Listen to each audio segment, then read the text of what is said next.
ଓଡ଼ିଆ ଘରର ପ୍ରଥା ପରମ୍ପରା ଅନୁସାରେ ଶ୍ରାବଣ ମାସର ଅମାବାସ୍ୟା ତିଥିକୁ ଚିତା ଲାଗି ଅମାବାସ୍ୟା କୁହାଯାଏ। ଚିତାର ଅର୍ଥ ପ୍ରଭୁ ଜଗନ୍ନାଥଙ୍କ କପାଳରେ ଲଗାଯାଉଥିବା ତିଲକ ଓ ଚନ୍ଦନ ଏବଂ ଲାଗିର ଅର୍ଥ ଲେପନ କରିବା।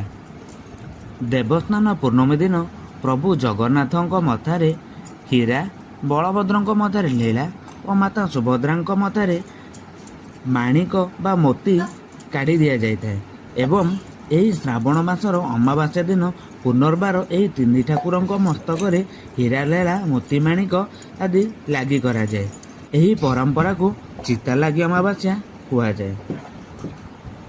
ଶ୍ରାବଣ ମାସରେ ଅତ୍ୟଧିକ ବର୍ଷା କାରଣରୁ ଚାଷ ଜମିରେ ପାଣି ଜମି ରହିଥାଏ ଏବଂ ଚାଷୀ ଭାଇମାନେ ଖୁବ୍ ଆନନ୍ଦରେ ଫସଲ କରିଥାନ୍ତି। ଫସଲ ଉତ୍ତମ ମାନର ହୋଇଥିବାରୁ ଏବଂ ବିଲରେ ପାଣି ଜମି ରହିଥିବାରୁ ଧାନ ଖାଇବା ପାଇଁ ଗେଣ୍ଡାମାନେ ବିଲକୁ ଆସିଥାନ୍ତି।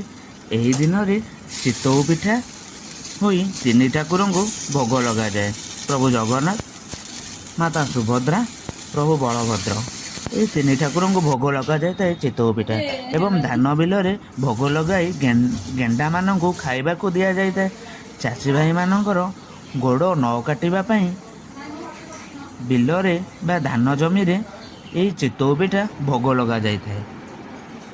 ସନ୍ଧ୍ୟା ସମୟରେ ଭୋଗ ଲଗାଇ ତିନି ଠାକୁରଙ୍କ ପାଖରେ ଭୋଗ ଲଗାଇ ପାଖରେ ଥିବା ଗାଡ଼ିଆ କିମ୍ବା ପୋଖରୀରେ ଗେଣ୍ଡାମାନଙ୍କୁ ଚିତଉ ପିଠା ଖାଇବାକୁ ଦିଆଯାଇଥାଏ।